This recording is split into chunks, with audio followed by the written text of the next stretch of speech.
right, Google CEO Sundar Pichai in a very significant meet with Indian Prime Minister Narendra Modi. Remember, Prime Minister is at the White House meeting with CEOs of various top tech firms like Amazon. And right now, what we are bringing to you is Google CEO Sundar Pichai in a meeting with Prime Minister Modi. As I mentioned, Prime Minister has been meeting all the top tech CEOs. Earlier, he met the CEO of Amazon.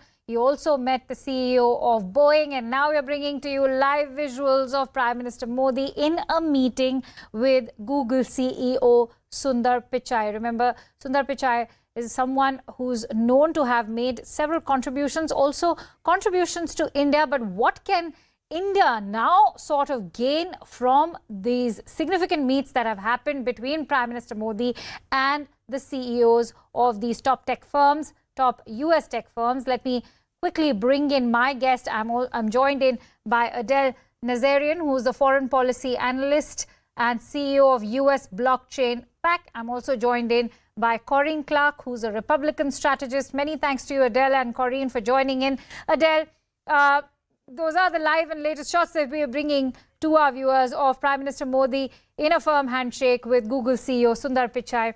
For the benefit of all our viewers, do throw light on how much rests on these top tech CEOs for the Indian economy at a time when it's looking to sort of deepen ties with the US through technology. Thank you so much. I think this is monumental and historic in terms of paving the path for the future of the US-India relationship, not only culturally, not only economically, but technologically. And there are so many qualified STEM workers within China, of course, in America as well. And I think that these deals that were signed from GE to the drones that were purchased, and now the meetings of the top tech CEOs, it's going to be an opportunity for even more Indian high-skilled workers to come to America, to work in Silicon Valley, to work in these high-tech industry positions. And I just have to add that I think it's ironic that at the time this is happening, just a month or two ago, there was attempts to also, unfortunately, place a bad image, which is very, very disproportionate on Indian Americans through the passage of State Senate Bill 403, SB 403, which I don't believe will pass. I'm sure your viewers are familiar with it, but right. Yeah, but I think that Corinne, thank you for waiting your turn patiently as well. If I could bring you in to add your inputs to what Adele has to say. We've seen a series of monumental agreements take place between the United States and India. Having said that, let me also quote what President Biden has to say. He's calling it a future generation partnership. These meetings that Prime Minister Modi is currently having when it comes to top tech CEOs, we've seen also a sort of marriage take place between CEOs of Indian top tech firms and the meet that's taking place with the American top tech firms. Is this not, doesn't it ring true when President Biden says that this is a partnership which is future generation based? It absolutely is. We're seeing a lot of movement towards India away from China, which I think is a beneficial relationship for America and for India, because neither one of us should be reliant on China for production or technology. So I think that is a very important partnership for each country. I think it is unfortunate. We saw a lot of pushback from liberals in Congress who apparently decided the only world leader that we roll out the welcome mat for is Zelensky of Ukraine. We saw a lot of criticism from them about Modi's record on freedom of the press and his record towards immigration and his record with his political opponents. It's slightly ironic because Biden is facing similar criticisms. And I think it's probably the worst way to start a diplomatic discussion is to insult one side of the argument, which is what we saw from liberals in Congress.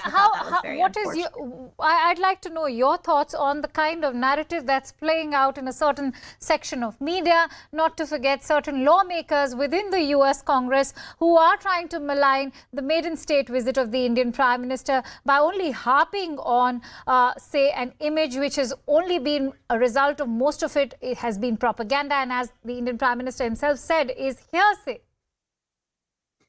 Yeah, I think it's a very unfortunate narrative to give into. And I think the sad reality is that we do have members of Congress that do have close ties to China, and they aren't as excited to see our relationship move away from that reliance on China towards a healthier relationship with India.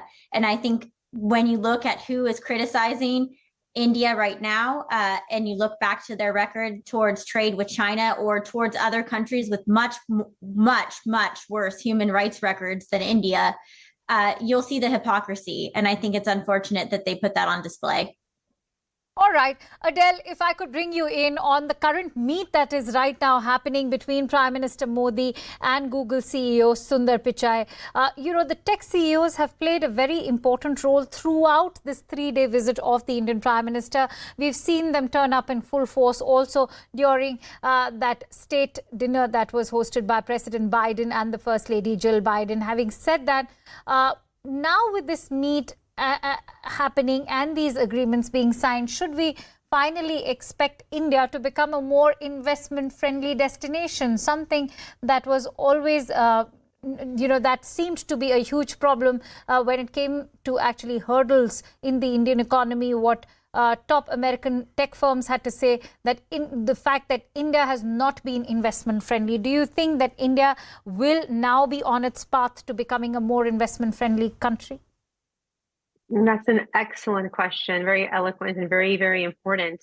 I think that India absolutely has been working over the past decade, especially to make sure that it is a more business-friendly environment. It has obviously been helping in other countries. It has a presence in Africa also, where, of course, China has had a presence.